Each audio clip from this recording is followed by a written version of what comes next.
It's a blessing to welcome on one of the top-ranked players from Texas. He's now playing at Oak Hill. He's currently class of 2023. Justin McBride, how you doing, man? Good, bro. For sure. Well, let's get into this. You made a big transition as a sophomore, now playing on the national level, top teams every Yeah. single game, and you are now one of the top players in the country. But take us to this year so far. How you feeling? Good. Just learning a lot. It's a learning process here. You're being coached by one, if not the greatest high school coaches ever to do it. He's Yeah. coached some of the best to ever play this game, currently playing this game. Take us to Coach Smith, though. Yeah. What's it like just playing for him? It's like a lot of learning experience you can do. He know a lot. He know what you can do and what you can put. You just have to receive during the games and execute plays, and then you get your money worth that way. And you look at the list of guys he's coached, and he's got great players at every position. Some guys at that small forward, power forward spot, including guys like Carmelo Anthony, you got Kevin Durant, you Mm, got obviously guys like recently David yeah. McCormick from out there. You just look at this long list of guys that he's Yeah. developed at your position. What kind of goes through your mind when you see that?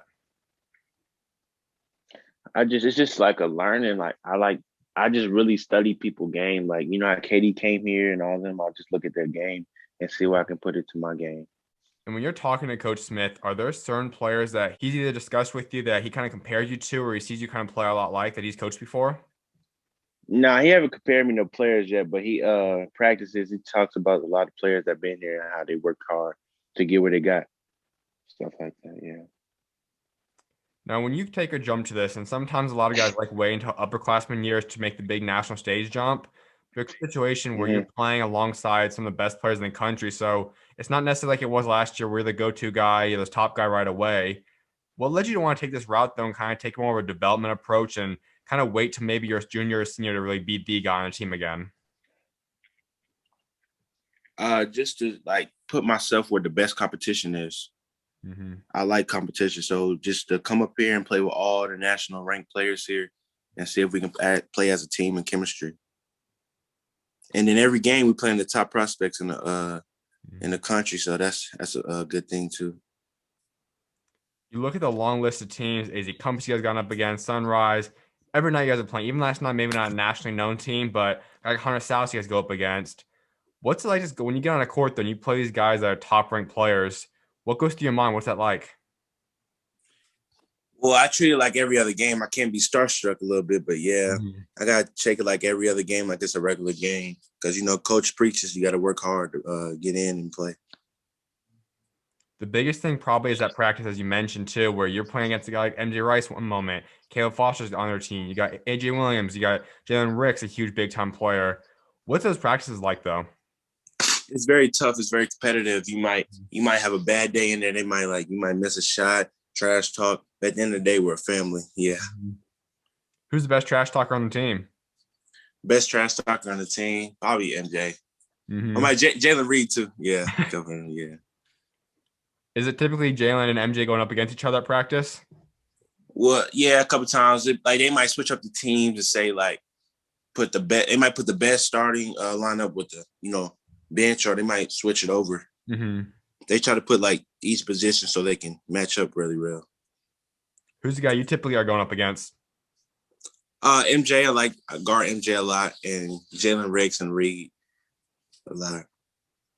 I want to touch up on a couple of the guys on the team. One guy is MJ. We know he is one of the best players in the country right now. What's it like when just talking to him as that personal relationship, just watching on the court, what he's able to get done? What's it like just watching a guy like that work? MJ Rice, he's very like hyped. He always gets you hyped for like that Mhm. game you're about to play, or he's always talking about like what's in the future, what can help you. He like looks at things on film saying, well, I can do better and what he can do better. He always talks to the team. He always puts the team first. That's rare because a lot of the top guys, not all of them, but a lot of them tend to be a guy that they want their attention, they want to do their thing, and rightfully so, they deserve that. But as you said, MJ doesn't really care if he's the guy that scores the most every single night. He's the guy that just wants to win games, and that's why teams Exactly. are successful. How have you learned from that though? When you see a guy sacrifice, maybe not going on to score 30 or 40 like he could, but maybe take a winning approach to a game. How have you learned from that? It means a lot because I could see he puts the team before him, and he wants us to win. That's what all Oak Hill been about, winning. That's how Oak Hill has a tradition of winning all the time, stuff like that. Yeah, just motivation. And that does obviously start from the top down because Oak Hill has been a championship contending team now for many, many years under Coach Smith. So what is this what kind of is the culture there? When you step foot on campus at Oak Hill, what's that culture like? It's a lot of love. You know, Mhm. everybody wants you to be great around here. So great teachers, great parents, dorm parents. They just all want you to be great, and it's a lot of learning experience too. And we go back into that transition for you. You were obviously originally from Texas. You make the move a little bit later than some guys typically announce a transfer for. And we know there's a lot of movement. They had Dior's on there originally. You guys kind of come in and make them younger. But how did you kind of get through this whole process so quickly? Like, how did it all come to be? Well, Coach Smith called me earlier around August, but I had to go through some things to get up there, like school wise stuff like that. So as I got up there, me and my dad drove from Dallas to Oak Hill. It was a tough drove, but we actually got here. It took about 3 days, 2 days. You are living by yourself, away from family at a young age. How have you got used to that? Well, it was hard because 2 weeks we had to do quarantine in a room by ourselves, so that was kind of hard. But I always keep in touch with my family members to see we're checking on them. Am I doing okay? And they're doing okay. The other guy I want to touch up on, though, is Jalen Ricks. He's a guy that maybe on the national stage, people aren't regarding him as a top 100 guy. I think he's easily in that category. He's playing special. But take us through him and how special he is when just watching him on their practice and ultimately in games, too. Rex is a very like versatile guy. I like him as a person too. We got real close together. He can shoot the three. He can post up. He's really a three. I think he's really a three, but he can do both. Very versatile player. Now, another big storyline is that this is a pretty young team right now. A lot of you guys, if not everyone, will be returning for next year's team. How much more special will this team be next year? All you guys one more year together. MJ will be a senior. A lot of guys will be more experienced. How special can this team be next year? This team can be very special from an age standpoint, but we have MJ Rice coming back, smarter. He might learn some more things. We got Caleb Foster, top 21 prospect, and we got a lot of people coming. We're trying to add on, get the national championship. There's a duo up front. Both of you guys are in 2023. Just had Caleb on a few days ago. And you two are that bright young core. I'm really excited to see what happens in the next 2 years. So when that senior year eventually comes, and it's going to be your two guys' team, what will you guys be able to accomplish together? I think we can accomplish a lot. I want to say points, but I really think we can accomplish a lot. Just all we want is a national championship, the biggest thing. You guys are both clearly going to go Division One. All you guys have a nice little list of offers so far. But when you guys really start looking at that recruiting process, have you guys discussed it, or could you even see yourself possibly teaming up at the college level together? We haven't talked about that yet. Mm-hmm. We always wanted to play with each other and get to know each other really well. Would you say if the offers do align, could you guys possibly see yourself doing that at the next level if everything gets aligned right that way? I mean, it could be a chance. I see it a little bit, but Mm-hmm. yeah, I can see it. No doubt. Well, let's get into these offers because that's ultimately the big goal of high school. It's what you want to get to is the next level. And right now, you're seeing a spot where you have TCU's offered you, Arkansas, KU. That's three primetime schools for your first few offers. What's it like just to have those offers right now? It's a blessing, first of all, to just receive an offer and know a school that wants me to be there. But I look at it as motivation so I can get more. But I'm very blessed with what I have right now. And I think the big one we can all look at it that's kind of insane is that your very first few offers is one of them is a blue blood, KU. That's a Yeah. program that doesn't offer a lot of guys till they're probably junior, senior year, and that's the top guys. What's it like to have that offer though? It's a blessing to have the offer. I actually have like a long time, it's kind of like a cousin of mine. He's from Columbia, Missouri. His name DeJuan Harris. He's a point guard that go there too. So I'll talk to him a lot about KU and stuff like that. This obviously doesn't mean you're going to go there or anything, but just to have someone where you can kind of hear the inside scoop. We know it's a lot different from what actually happens at programs from what they sometimes recruit you as. So how critical is it to know someone that's at a university, kind of get that inside scoop on them? It's just that he's talked about the campus and how the school is, and it's a very loving college campus. They tell you how good Coach Self is, how he wants to execute plays and stuff like that too. That is a blue blood. That's one of the most historic programs that you could possibly attend. What would Yeah, it be like to go to a school like that? it'd be a blessing to go to school like that. I know it's a lot of KU love down there. I've been down there, KU love. And being a Texas guy, we know it's got a lot of Big 12 schools right now. This year, they're dominating the Big 12. But overall, the past almost 2 decades now, KU's dominated it. But what would it like to possibly be in the Big 12? It'll be a blessing to be in the Big 12. Big 12. I think I have a lot of past family members that played in the Big 12. So it's my dad and my uncles and aunties playing a lot of Big 12 colleges. To have sports and basketball just kind of run in your family and your bloodline, what's it like just having that connection of athletics in your family? It's just like it giving me like it's really a blessing to have because I'm getting something that can take me so far, Mhm. But I have a lot of family members that have been pushing me since day one, saying like you can do this if you do it, take school serious, you can become a big star, superstar. Without a doubt. Well, one of those Texas schools that's hanging out in the Big 12 right now also is TCU. Your first offer. Take us through, first of all, though. How did you get that offer? What was the storyline behind that? Southern Assault. I played this summer with Southern Assault. I was playing 15U as Adidas, and after that tournament, we came to practice, and our coach was like, "You got TCU," and I was like, "What?" I thought they was like lying, and I actually got it and posting everything. I was just extremely blessed of getting that TCU offer. Who's the first person you called or told when you got that offer? I called my pops first. It was crazy. Me and my dad was just laughing. It was crazy. That's awesome. Well, let's get into that program. They're not obviously having the best year overall right now. They are a pretty young team. You look at guys like Mike, that I think is Yeah, exceptional. Mike Mal. Miles going to be huge for them down the Mike, line. And they got a lot of young players out there. But what do you like about TCU and what they're building out there? I like TCU because they recruit young. I look at Mike Miles because I used to grow up watching him when they played Oak Hill, and he Mhm. dropped like 25. Yeah, I just look up to him and stuff like that. Enjoy it. That would be staying in Texas. We're close to the family. You get to be around them, and they could come to your games a lot easier. Yeah. Is that going to factor in at all? Would staying in Texas, if that's going to any Texas school, would that be appealing to you to any degree? I mean, not really. I mean, I'm already probably out in Virginia. Hmm. Either I might be at TCU. I don't know, but mostly probably not. Without a doubt. Yeah. Well, as you mentioned too, that is a program that likes to recruit young. They're your first offer. Will that impact your recruiting to any degree? Just knowing that these guys have kind of been with you the longest, have been standing by you the longest. Yeah, it's kind of like a guideline. They just been there for the like. I have a very lovable family that just wants to be there for me. Hmm. Well, the last school you do have an offer from right now, I'm super high on Arkansas, Coach Musselman. We know what kind of coach he is, all about energy, all about that family too. What do you like Yeah. about Arkansas? I actually got Arkansas. I actually have family down. My uncle lives in Little Rock, and I have family in Plum Bluff. But Mhm. Arkansas always been in my blood. So I used to always go down there a lot just to see family. But Arkansas is a very good school, SEC school.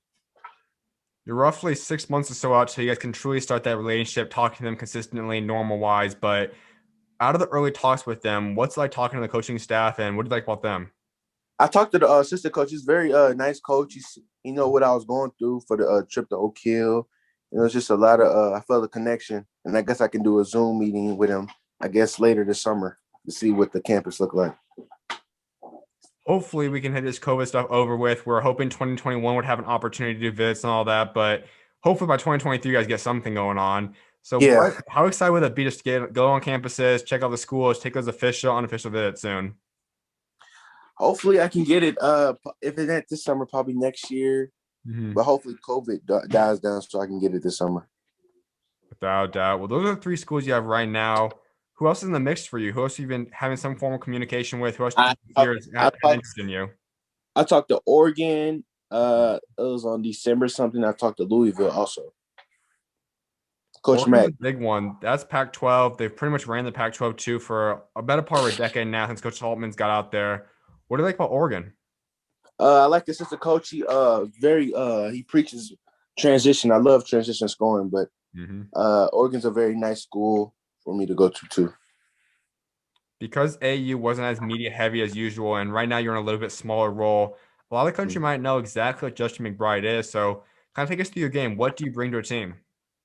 I always improve on my dribble, handling the ball. I always get better at that.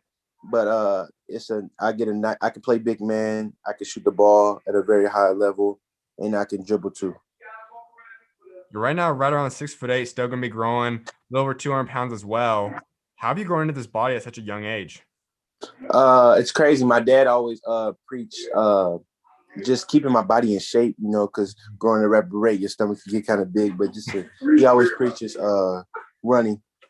And I just now, since I got the O'Kill, gained a little weight on me, started lifting weights too.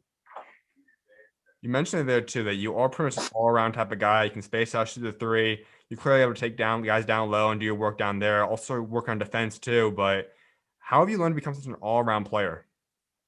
Well, Coach Smith always learned that if you want to play guard, you have to guard that position too. So I've been working on a lot of guarding guards, point guard wise, just a lot of that too.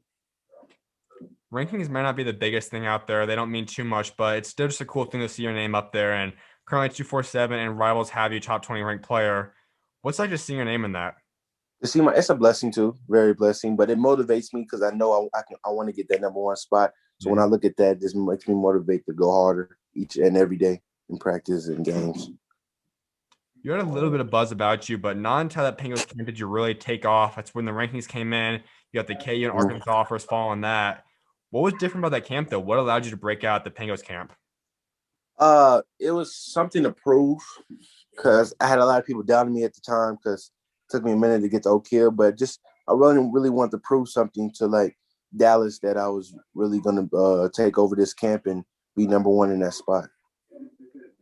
Not only Dallas, but the entire state of Texas is loaded. I think the number one state in the country right now. Yeah. And that 2023 class is loaded. When you talk it's about really guys, loaded, yeah.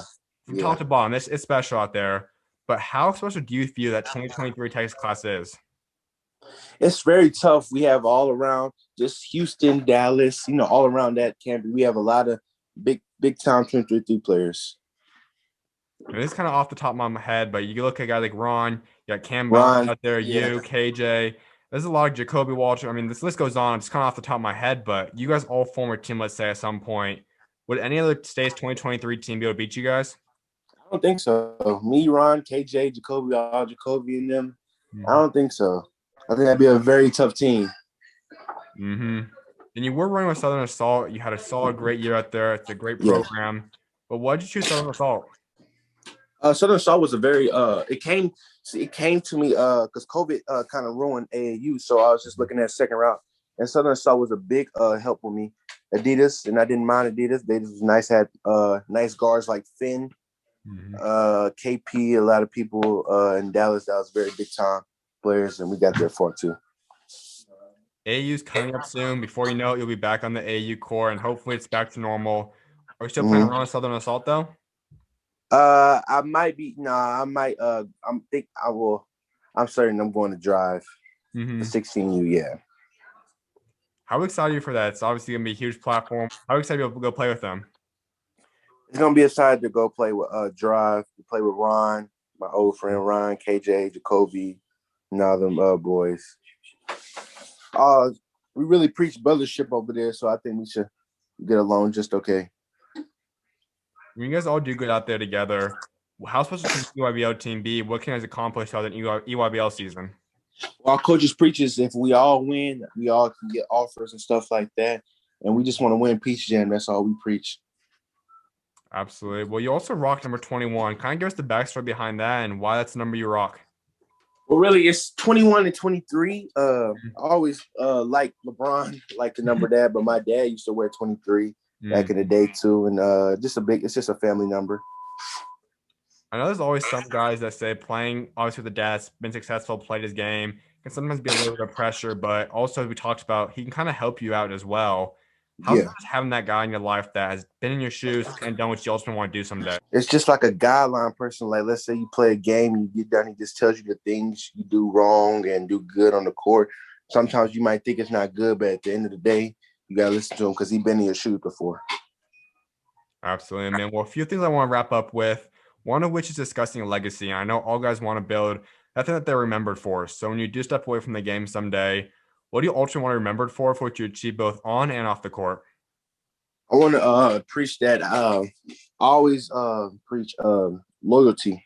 Loyalty is the best ever in the game of basketball. And I want to know people outside of my I have a great character for my life, and no disrespect, but always loyalty. Absolutely, man. Well, I know you're also a believer, so kind of discuss your faith a little bit and how God's helped get you to the point you're at today. just a blessing. Always read my Bible. Always take Christian first. If you always put Christian first, you'll get there. And me and my dad always pray before games. So yeah. Now, long term, we know you're going to get a higher and higher platform throughout the rest of your high school career, college, and hopefully pros eventually then.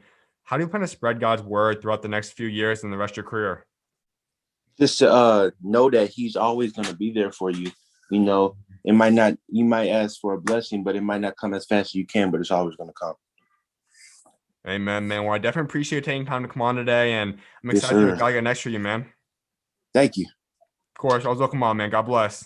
God bless you too.